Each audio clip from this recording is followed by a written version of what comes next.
Olá, amigos de Carta Capital, sejam bem-vindos. O meu nome é Rodrigo Martins, eu sou um dos editores da revista e hoje eu estou na companhia da repórter Mariana Serafini, direto da nossa redação em São Paulo. Seja bem-vinda, Mariana. Oi, Rodrigo, muito obrigada.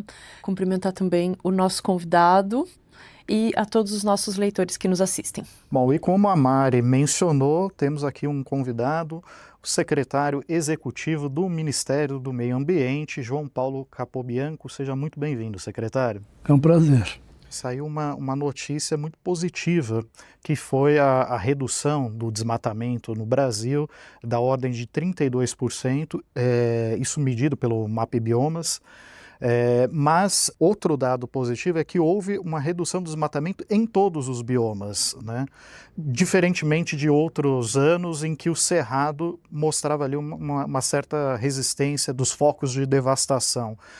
A que o senhor atribui essa melhora desses indicadores e, sobretudo, no cerrado, que é esse ambiente mais vulnerável, né, ao agronegócio e ao desmatamento?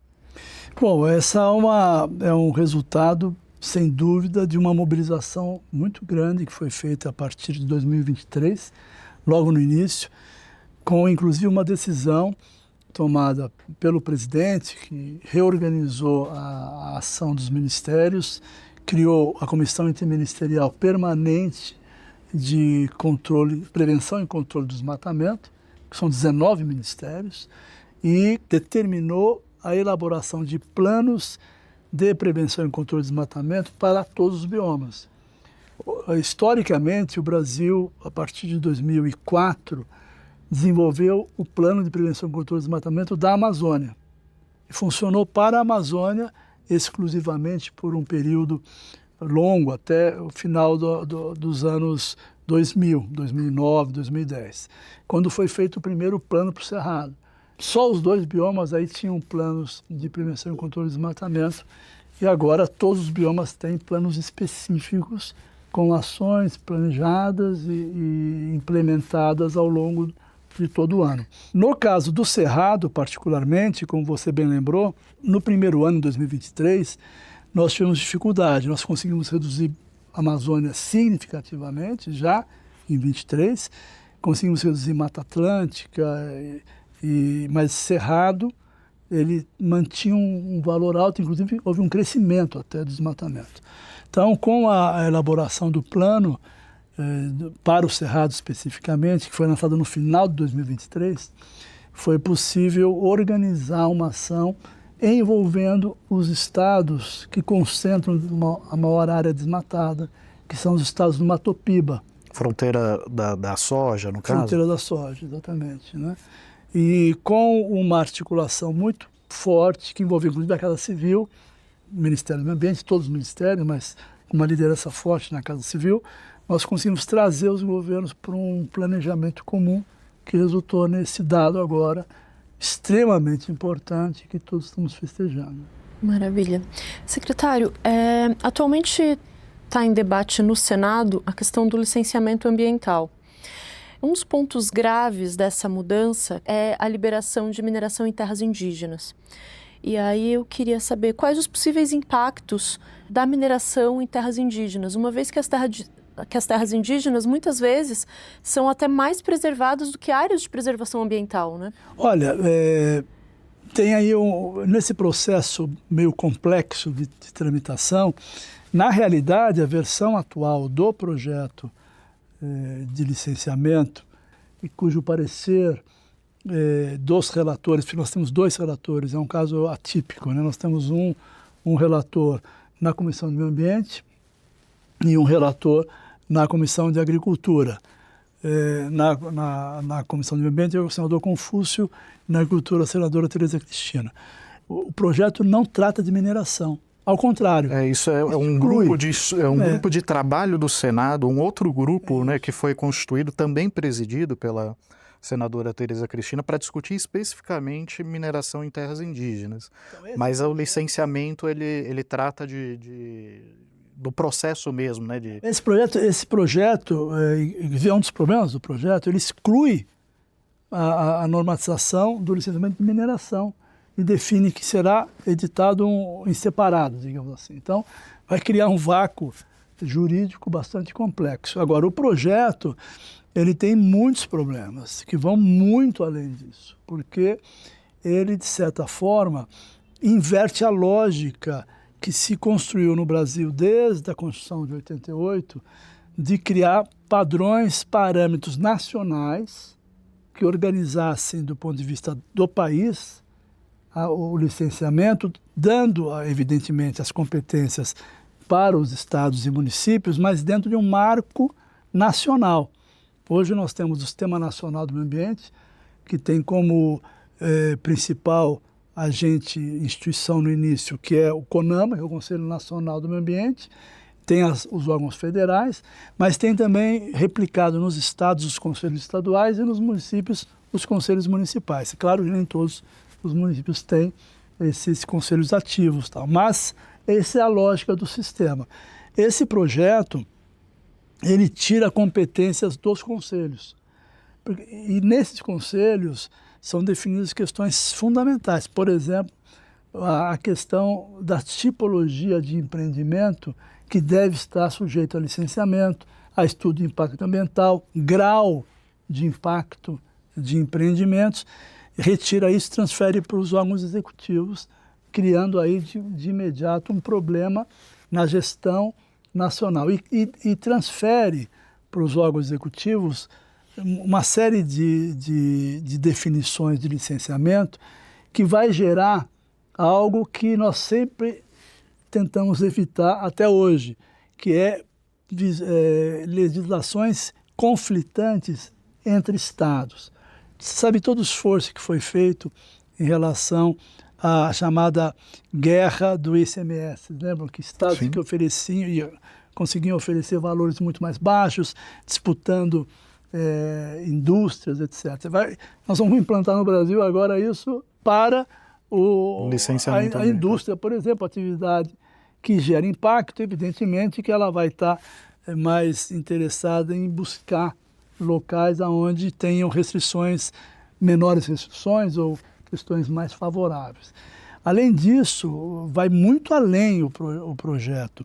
Por exemplo, ele cria uma situação absolutamente inédita, que ele cria a licença que chama LAC, por adesão e compromisso, ou seja, o próprio empreendedor define a licença, se credencia, e se ele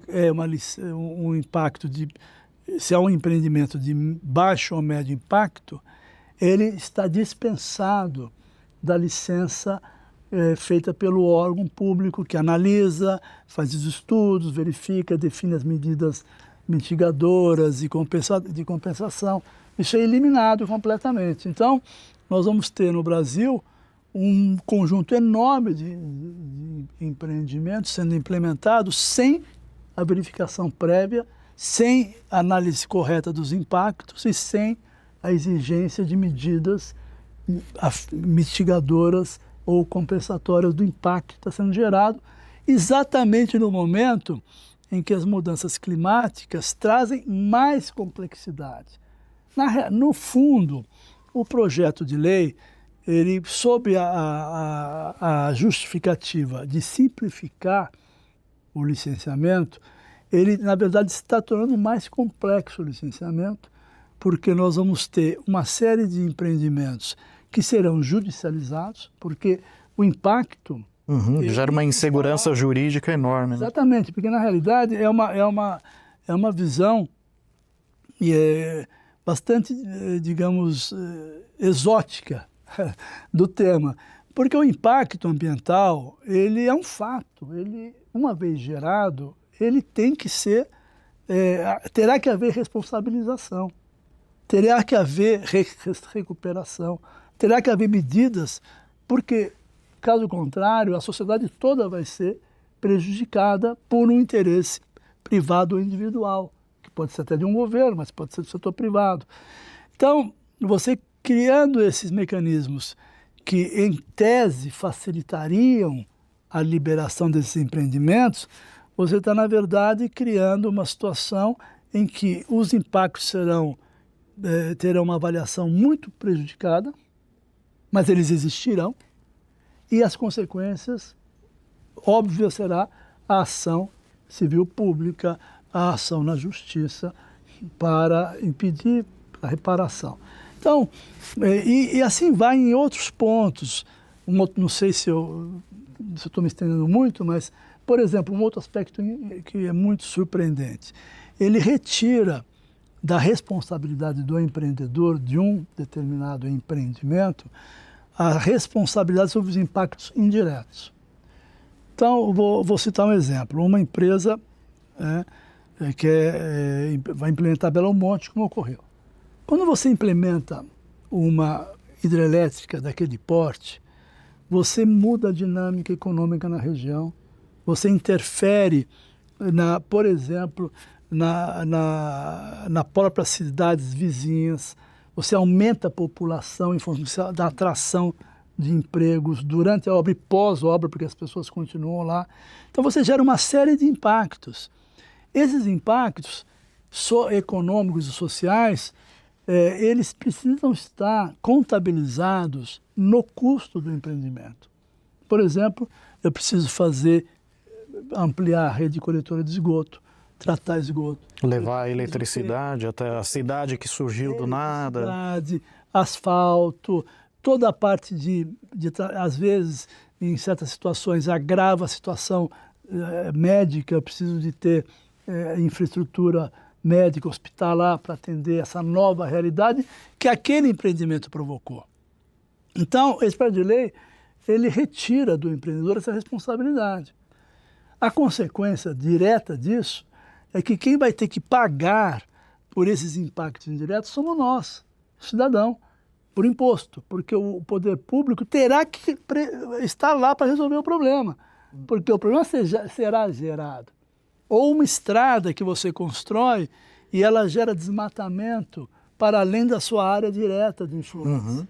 Quem é que vai pagar pela fiscalização, pelo controle disso, pela prevenção a esses impactos? Vai ser tudo o poder público, porque o projeto de lei tira da responsabilidade do empreendedor. Então são muitos, eu poderia aqui falar horas para vocês, porque é um projeto muito complexo, mas lá no Ministério do Meio Ambiente nós identificamos 9 pontos centrais deste projeto, que nós consideramos muito graves, e estamos trabalhando junto ao governo, à Secretaria de Relações Institucionais, com a ministra Gleisi, com a Casa Civil, o ministro Rui Costa e todas as equipes de governo, para mostrar que esse projeto terá um impacto muito grande do ponto de vista ambiental, negativo do ponto de vista ambiental, mas também vai gerar muito impacto para o poder público nas diferentes instâncias que vão ter que assumir responsabilidades, custos e investimentos que vão muito além daquilo que estava previsto originalmente. Agora, é curioso que, paralelamente a esse debate, também temos esse debate que a Mari mencionou da mineração em terras indígenas. A alegação dos defensores é que isso poderia não só gerar uma receita para as comunidades indígenas e tal, mas que é melhor você ter uma atividade legalizada do que a atuação de quadrilhas, do crime organizado naquela região. Mas, de qualquer forma, a mineração legalizada, ela gera um impacto ambiental considerável. E com essas novas regras de licenciamento, eu fico imaginando o que poderia acontecer, por exemplo, numa comunidade indígena, como a terra Yanomami, que teve uma invasão de mais de 20 mil garimpeiros, se de repente surge uma cidade lá dentro, né? E as empresas mineradoras sequer vão ter responsabilidade de providenciar nenhuma infraestrutura local, né? Não, realmente, esse é um debate super complexo sobre a questão de mineração em terras indígenas. A Constituição não veda isso, né? No entanto, é necessário regulamentar. E a regulamentação passa obrigatoriamente por mecanismos, primeiro, de consulta adequada, né, aos povos indígenas, que serão, entre aspas, beneficiados ou impactados por aquela atividade. Na realidade, você pode fazer mineração utilizando técnicas modernas que prevêem todos os cuidados, você tem tecnologias modernas que permitem a exploração de determinados recursos minerais em condições adequadas, ou seja, há como você realizar mineração que não seja essa que você citou, na mineração ilegal, que não segue nenhum parâmetro, né? Nenhuma legalidade, não tem nem do ponto de vista ambiental, não segue nenhuma normativa ambiental, porque ela é ilegal, ela é feita escondida, não segue nenhum critério econômico, social, as pessoas trabalham muitas vezes em regime semi-escravo, e não segue, inclusive, questões financeiras tributárias, não paga impostos. Então, são casos totalmente fora de qualquer padrão e absolutamente inaceitáveis. Então, agora, há uma mineração organizada, baseada em planejamento, com estudos de impacto ambiental adequados, com todos os processos, as medidas necessárias para garantir que isso ocorra com baixíssimo impacto, com recuperação, com compensação, ou seja, com todas as normas, isso é factível. Agora, tem uma questão central, que é verificar como nós vamos lidar com o interesse dos indígenas que detêm aquele território, que está que eles têm o direito do usufruto daquele território. Então, é extremamente complexo, porque é muito desigual, né? O poder econômico interessado numa exploração de um recurso e o diálogo com uma comunidade, que é uma comunidade hipossuficiente nas maioria das vezes, com pouca capacidade, inclusive, de entender do que se trata aquela proposta. Então, é muito complexo, ou seja, você criar uma relação de confiança, né, a ponto de conseguir construir um modelo em que você possa realizar mineração realmente compreendida e aceita e aprovada pelos povos indígenas, e ao mesmo tempo gerando benefícios reais e não impactos, isso é algo que está em construção, mas é muito polêmico, porque exige tempo, exige maturidade, e eu tenho dúvidas se nós temos no momento, tanto no Congresso Nacional como em todo o setor privado ligado à mineração, maturidade suficiente para construir um modelo que seja adequado do ponto de vista socioambiental e principalmente em relação aos direitos dos povos indígenas. Eu vi recentemente uma declaração do senhor dizendo que o Brasil poderia ser não só o primeiro país a neutralizar totalmente as emissões, como também ter até um saldo negativo. Por que o senhor acredita que o Brasil pode assumir esse protagonismo e a dianteira desse processo de transição da economia? Bom, primeiro pelos ativos e atributos naturais que o país possui. O Brasil possui condições ambientais muito privilegiadas, exatamente no momento em que esses atributos ganham enorme importância, né? Tem uma frase que diz, né, que a humanidade passou a história inteira achando que tinha que destruir a natureza para chegar ao progresso. E a história, com a sua ironia, hoje exige de nós exatamente a natureza como um passaporte para o futuro, né? Então, sabe, é uma mudança de perspectiva. O Brasil é um país que tem, pelas suas condições naturais, muito vento, muito sol. Olha, nós temos a matriz elétrica, uma das mais limpas do mundo, né?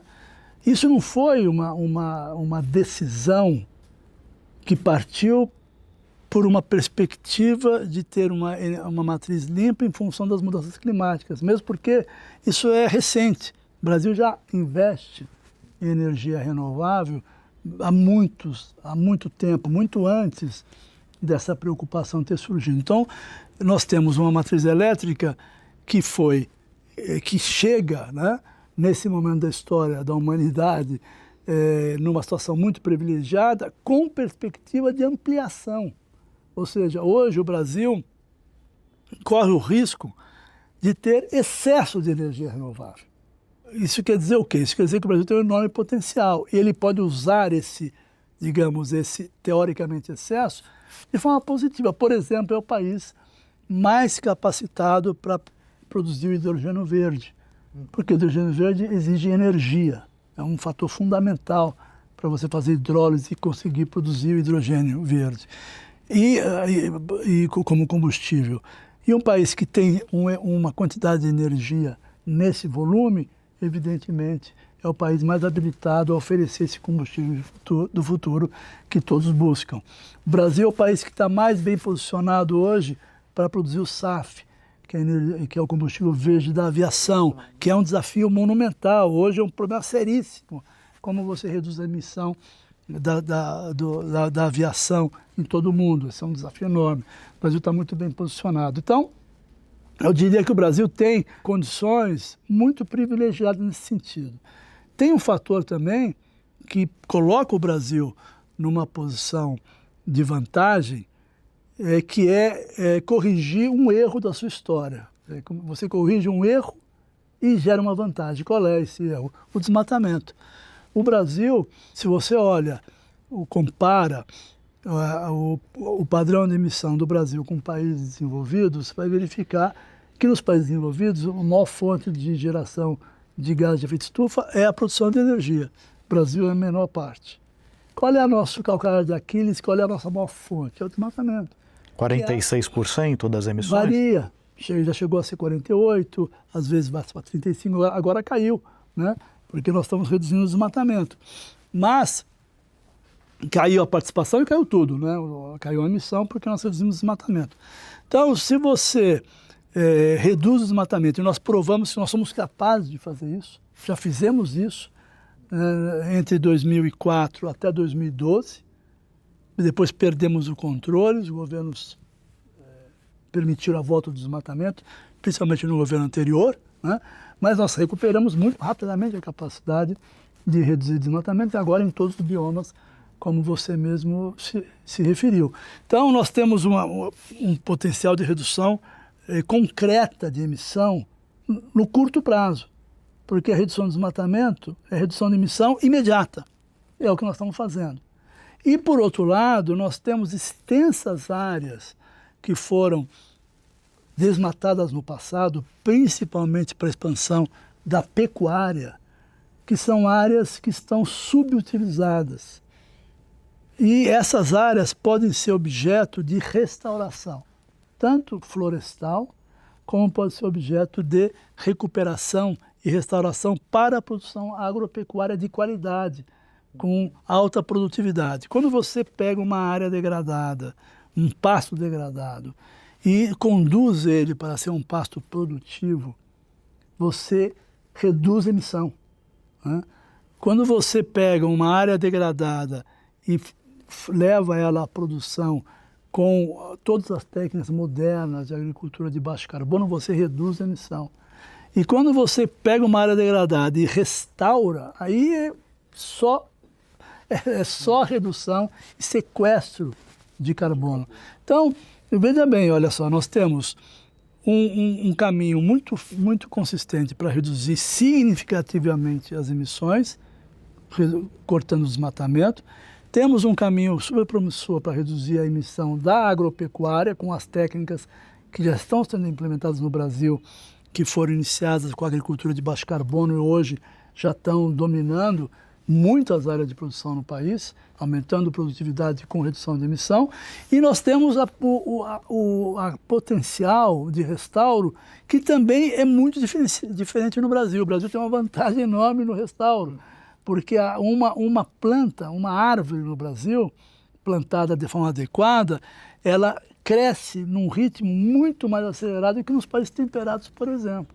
Que significa o quê? Ressequestro de carbono. Nós temos a possibilidade de ter um país com uma economia carbono neutro.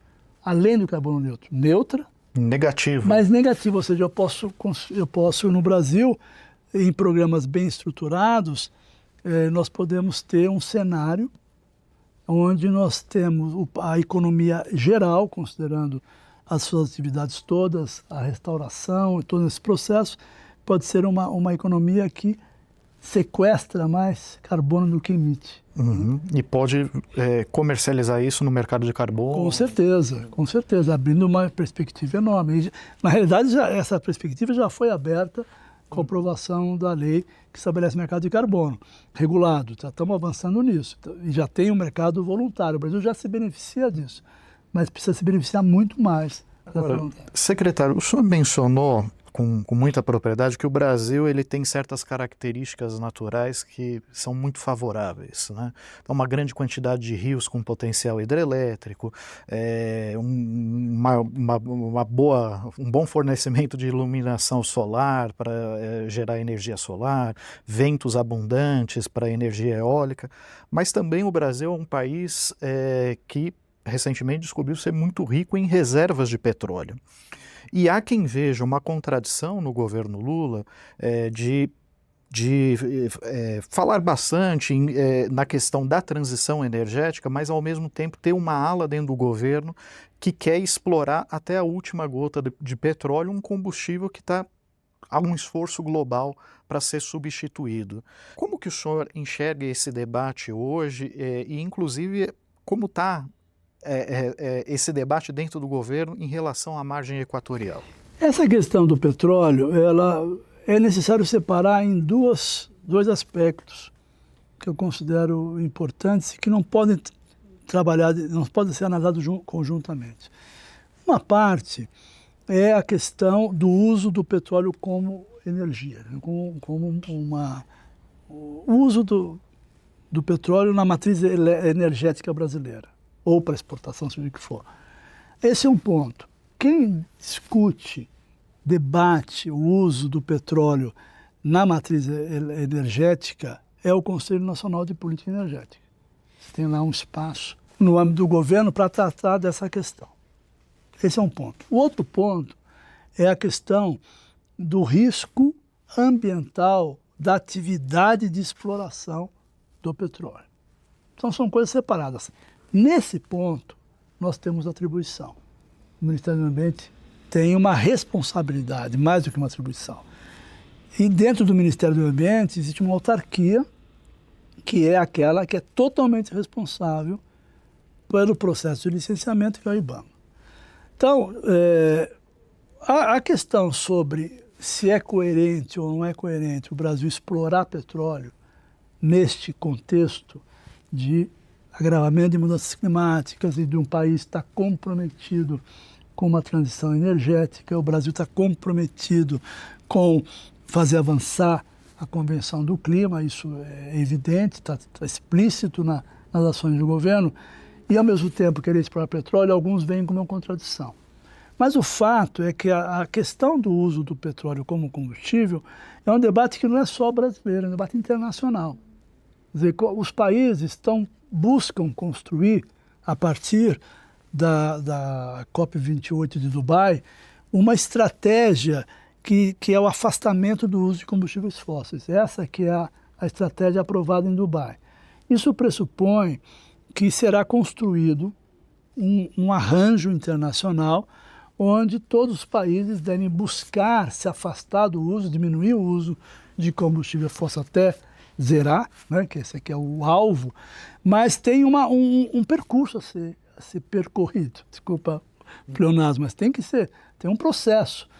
E a própria decisão de Dubai estabelece que os países desenvolvidos devem sair na frente. Eles devem começar esse esforço imediatamente. O esforço é no consumo e não na produção. É na redução do uso do combustível fóssil nas suas matrizes energéticas. Porque a redução do uso vai gerar a redução da produção, né? Então, esse é o acordo. Então, nesse caso, o Brasil tem uma posição de trabalhar no conjunto dos países, porque ainda é uma fonte de energia utilizada, ainda é um recurso de importância estratégica para muitos países e é uma riqueza que o país possui, né? Na margem equatorial, nós não sabemos ainda se ele tem essa riqueza toda. Né? Uhum. Nós sabemos Vão fazer os estudos de prospecção agora. Exatamente, os estudos... Se houver a liberação do Santos e tal, isso está comprovado. E o Brasil foi pioneiro na exploração do pré-sal, né, com enorme competência e tal. Agora, a margem equatorial não está em discussão do ponto de vista do Ministério do Meio Ambiente, claro. A sociedade está discutindo isso, com todo o direito, mas o Ministério do Meio Ambiente não está discutindo se é para usar ou não petróleo. Está sendo discutido ali é a segurança da atividade. Daquela operação específica, naquele local específico. Não é daquela específica. No momento é aquela específica, mas há outras que virão na sequência. Qual é o problema na margem equatorial? Há pouquíssimos estudos. Não foi realizado a avaliação ambiental de área sedimentar, que era uma obrigação estabelecida pelo próprio Conselho Nacional de Política Energética, CNPE. Você vê que coisa contraditória, né? O CNPE, que é o que define, que trata das decisões sobre a nossa matriz energética e que trata da questão do petróleo, determinou que seja feito para as bacias sedimentares as avaliações ambientais de área sedimentar. O que é essa avaliação? São estudos relativamente aprofundados que avaliam as condições naturais de de uma bacia sedimentar, que é onde tem petróleo, para verificar quais são as áreas críticas, muito sensíveis, as áreas que devem se evitar por questões ambientais, das mais variados tipos, coral, migração de espécies ameaçadas, passagem de baleia, tem N fatores, correntes marinhas, que são fundamentais para garantir a segurança da exploração, e N outros fatores, estabilidade geológica. Essas avaliações trazem segurança para o servidor público que analisa a licença, porque ao fim e ao cabo, quem é que analisa as condições ambientais para conceder ou não uma licença? São técnicos, servidores públicos, que precisam avaliar todos os elementos envolvidos à luz da legislação, que é rigorosa, e dizer, olha, esse empreendimento é viável, pode ser feito, adotadas as seguintes medidas de mitigação, que é redução de dano, e de compensação, que é melhorias ambientais ou sociais desse empreendimento, entende? O papel dele é justamente esse, verificar se cumpriu ou não os requisitos da legislação e se há segurança na operação. Se as condições estão dadas, entende? Como eu faço para dar uma licença numa região que eu tenho poucas informações? Eu não tenho os dados fundamentais para subsidiar a minha decisão. E se a minha decisão é dada sem observar as evidências, eu estou cometendo um ilícito. Então, é uma situação muito complexa, que é difícil, muitas vezes, de se entender, mesmo setores do próprio governo de entender, porque não se trata de empurrar com a barriga uma decisão, se trata de obter as condições necessárias para que as informações sejam suficientemente seguras, que permitam que seja dada uma licença ali. Então, repito, o Ministério do Meio Ambiente, o IBAMA, não estão discutindo a questão se vai ou não explorar petróleo. Essa é uma decisão que não cabe ao Ministério do Meio Ambiente nem ao IBAMA. Essa é uma decisão que cabe à Presidência da República, ao Conselho Nacional de Política Energética. O que nós estamos discutindo ali é as condições, se há informações suficientes para dar uma licença com segurança. E essas informações, e esses dados, essas informações, ainda não ofereceram essa segurança. Então, esse que é o dilema que está se buscando. Eu acho uma pena, sabe? Porque em 2023, quando nós assumimos o governo, a ministra Marina assumiu o governo, foi uma das primeiras propostas dela, foi fazer a avaliação ambiental de área sedimentar da margem equatorial. Você imagina se tivesse sido iniciado lá em 2023, nós já teríamos esse estudo pronto. Estaremos muito mais subsidiados por uma decisão, né? Infelizmente isso não foi feito e até o momento não teve início. Até o momento, e quem contrata esse estudo é o Ministério de Minas e Energia e não contrata o estudo. Então, é um problema. É um problema que nós vamos ter aí por longo tempo, infelizmente. Secretário, essa expectativa de abertura de novas fronteiras exploratórias de petróleo nos faz questionar por quanto tempo o Brasil e o mundo ainda vão precisar desse combustível. Olha, se você olhar a trajetória brasileira, eu diria que o Brasil cada vez mais demonstra que ele pode se livrar do uso de combustíveis fósseis numa trajetória relativamente rápida. Nós temos os biocombustíveis, o Brasil é o pai do etanol, que hoje é combustível de primeira geração, fantástico, já com inovações tecnológicas impressionantes. O Brasil tem o biodiesel, que ele já reduz tremendamente a presença do diesel de petróleo na composição. O Brasil possui capacidade de geração de energia elétrica muito grande, renovável, para abastecer frotas de veículos. Você vê, o Brasil, com o seu etanol, e um carro híbrido a etanol, que seja chamado plug-in, é algo absolutamente fantástico, porque você faz o carregamento na bateria, né, no veículo, e se o veículo, aquela bateria não é suficiente, ele roda com o quê? Com etanol, que é um combustível totalmente neutro do ponto de vista de emissão, né? Então, o Brasil tem soluções absolutamente importantes para isso. O próprio hidrogênio verde, volto a dizer, que já está em teste e que pode, em breve, ser uma solução para veículos, ônibus, caminhões, etc. Então, para transporte de carga, inclusive. Então, o Brasil tem muitas oportunidades, né?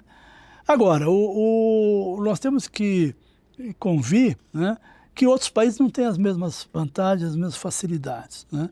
Outros países terão mais dificuldade de fazer essa conversão e terão que ter mais empenho, mais recursos. Será uma transição mais difícil que para um país como o Brasil. Agora, enquanto o petróleo for um combustível de alta relevância no mercado internacional, evidentemente que haverá pressão para a exploração e é muito difícil para um país abrir mão de uma riqueza sem que os outros façam o mesmo, né?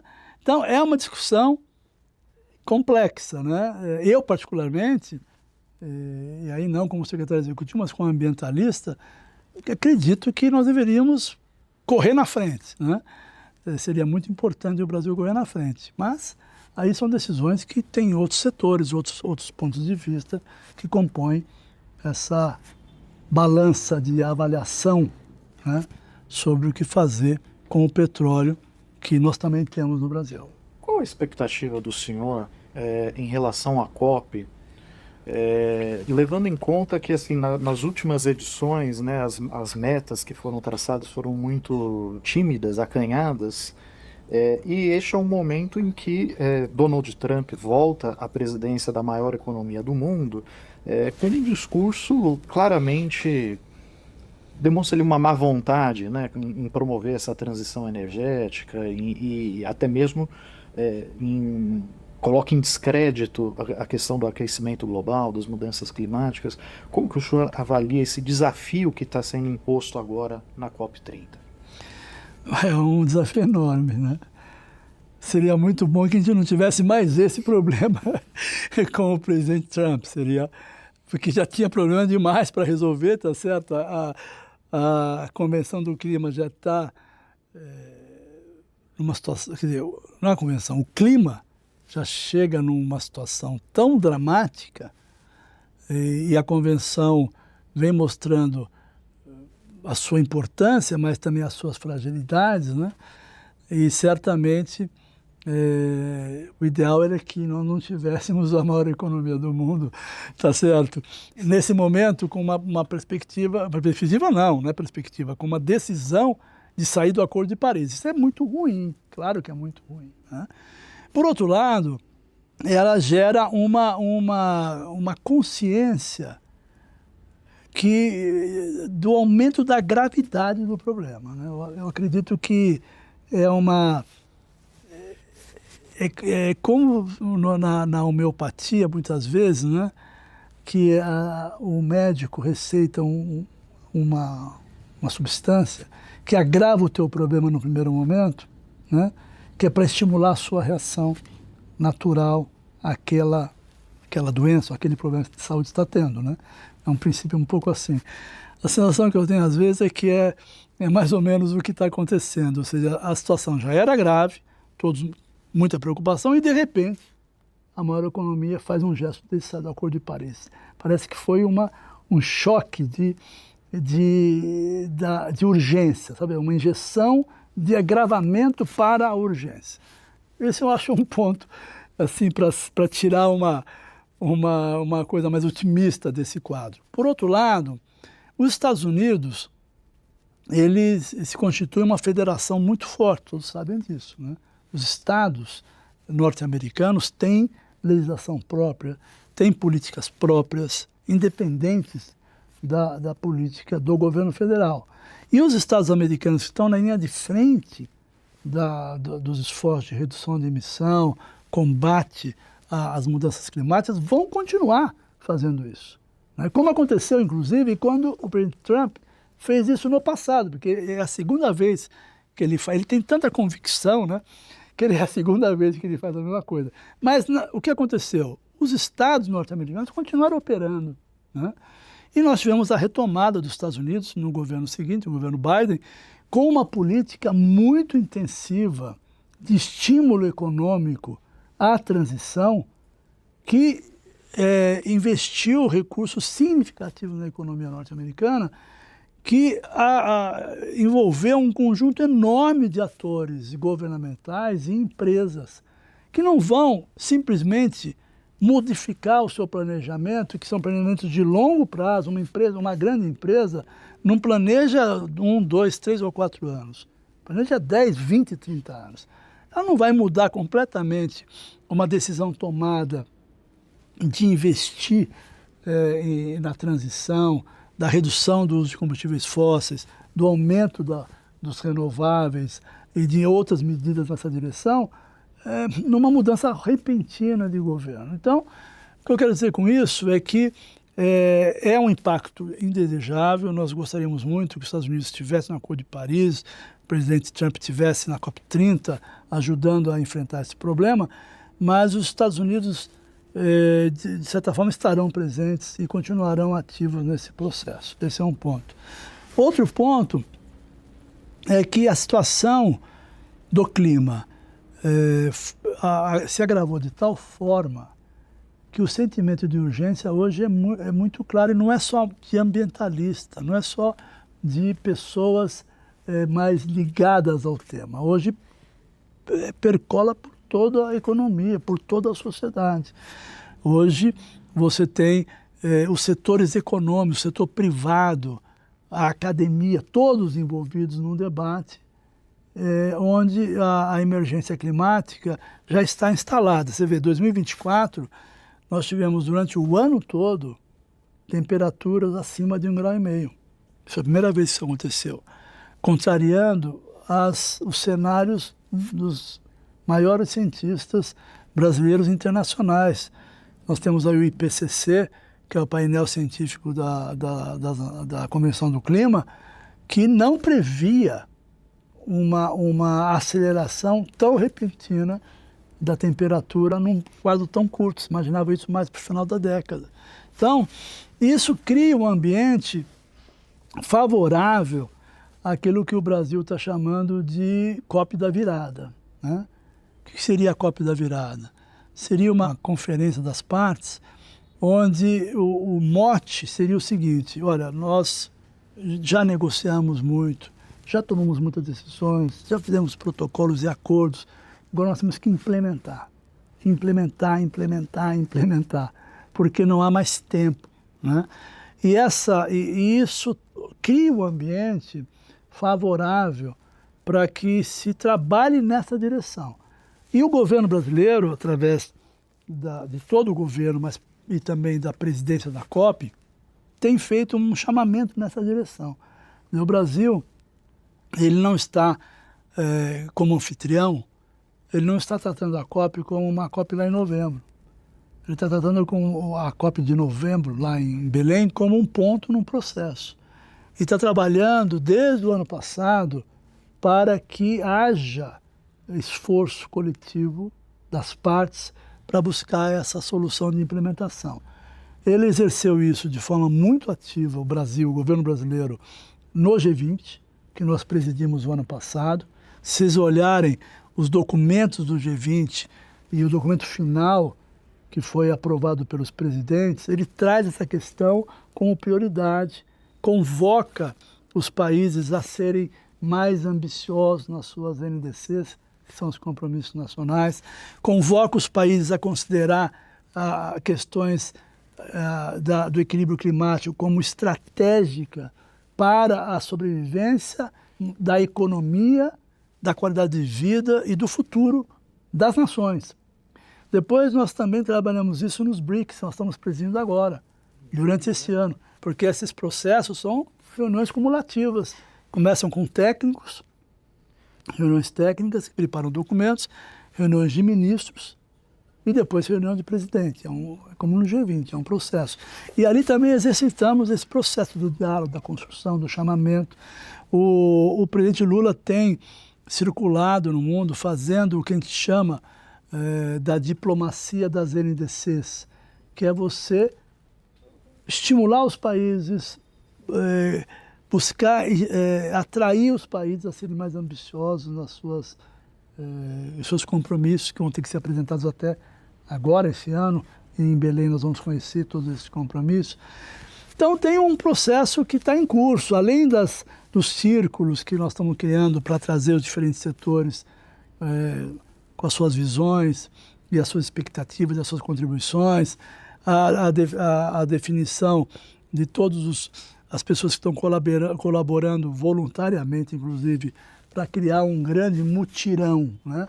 Aliás, a própria ideia, né, da palavra mutirão, que é uma palavra indígena, foi muito feliz, né, porque esse é o conceito, né? O que é um mutirão? Um mutirão é quando algo é feito pelo conjunto das pessoas. O objetivo é o resultado, né? Não é o que eu vou fazer, o que eu vou ganhar, é o resultado, porque é um resultado para todos. E a ideia do mutirão, na COP30, é exatamente esse, mutirão pelo clima, que é todos têm que fazer com o objetivo único, que é o objetivo de todos, que é, de fato, encontrar meios objetivos, mensuráveis, concretos, que enfrentem a questão das emissões, mas mais do que isso, permitam avançar na adaptação, porque hoje, com os eventos climáticos extremos, os países já estão sofrendo impactos brutais das mudanças climáticas. O Brasil, por exemplo, com o Rio Grande do Sul, simultaneamente com seca na Amazônia no ano passado, né? Ou os escorregamentos na Serra do Mar no ano anterior, com um monte de mortos. Todos os países estão enfrentando problemas, todos, sem exceção, né? Então, é necessário que as ações de adaptação que permitam que os países, as comunidades humanas se preparem, se adequem a essa nova realidade, tem que ter financiamento, tem que ter apoio para isso, tem que construir agenda para isso. Então, são vários aspectos em jogo e a expectativa é de que a gente possa realmente fazer algo positivo em novembro lá, coroando esse processo que nós estamos construindo. Secretário, a gente está se encaminhando para o final, mas eu não queria deixar de comentar sobre a Conferência do Meio Ambiente, que acabou há poucos dias, e esse fórum foi retomado 11 anos depois da 4ª edição, né? Então, qual que é a importância de retomar esse fórum de discussão sobre o meio ambiente e qual que é o balanço que o senhor faz dessa 5ª conferência? 5ª conferência, aliás, eu agradeço muito a sua pergunta. É algo que nos deixou, assim, muito, mas muito estimulados. Muito mesmo. Realmente foi... Nós tínhamos dúvida, porque, como você disse, foram 11 anos sem conferência, sem debate, e havia duas preocupações. Uma era se haveria mobilização, se as pessoas iriam se mobilizar. realmente para um processo. Porque a Conferência Nacional do Meio Ambiente, ela começa lá no município, com conferências municipais, depois passa para conferências livres, passa por conferências intermunicipais, passa por conferências estaduais, ela vai não crescendo até chegar na nacional.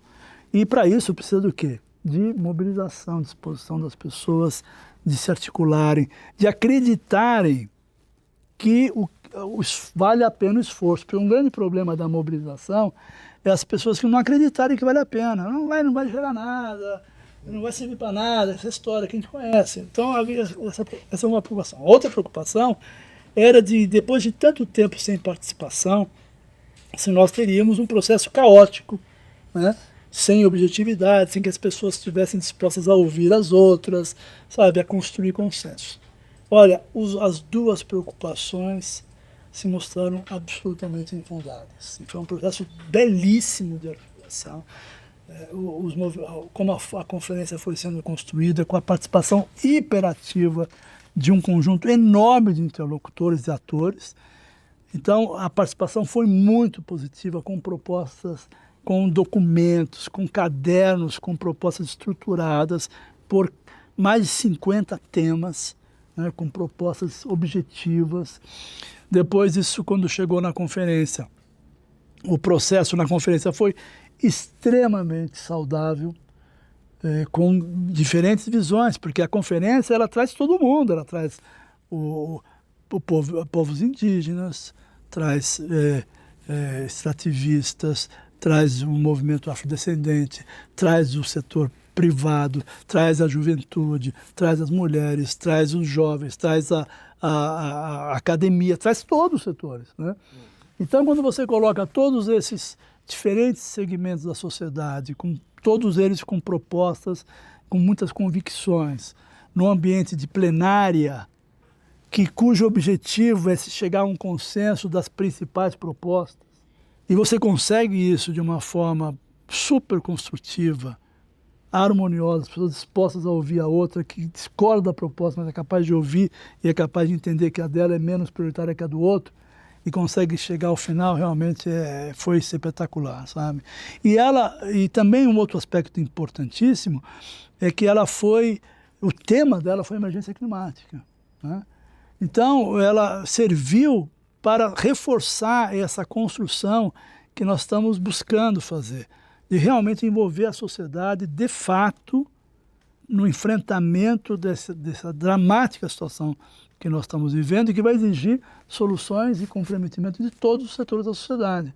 Quer dizer, não é o governo que vai resolver a questão do clima, é a sociedade, é a economia, é o setor privado, são os povos indígenas, comunidades tradicionais que detêm aí um patrimônio vital para o equilíbrio climático. Imagina se não fossem as terras indígenas, os territórios quilombolas, as reservas extrativistas do Brasil, que hoje detêm um papel central no equilíbrio climático. E eles é que defendem, eles que garantem a produção dessas áreas. Só olhar um mapa, né? Onde é que está mais protegido, onde é que está mais conservado? É onde esses povos estão. Então, você criar um ambiente onde essas pessoas possam participar, identificar o seu papel, a sua contribuição e, ao mesmo tempo, influenciar decisões de política pública que possam garantir que elas continuem na sua atividade com melhoria de qualidade de vida, renda e todas as questões que preocupam a todos, é algo muito, muito positivo, sabe? Eu acho que a quinta conferência foi um marco de recuperação do ativismo, da participação social e gerando um conjunto de propostas que vão influenciar muito a elaboração de políticas públicas dos próximos anos, com absoluta certeza, porque foi um processo muito rico e muito produtivo. Tá certo. Secretário, eu agradeço muito pela sua presença, pela sua disponibilidade de vir aqui na redação conversar conosco. Foi uma honra e é muito bom o papo. Olha, foi um prazer, estou sempre à disposição. Acho que o trabalho de vocês, da imprensa, é vital para isso, porque é como a gente consegue se comunicar com a sociedade. Isso sem a imprensa livre, investigativa, provocativa e crítica, a gente não vai a lugar nenhum. Então, Maravilha, estamos à disposição, gostei muito. Muito obrigado pela oportunidade. Bom, e eu agradeço também a minha colega Mariana e a todos que nos acompanharam. Um forte abraço, pessoal.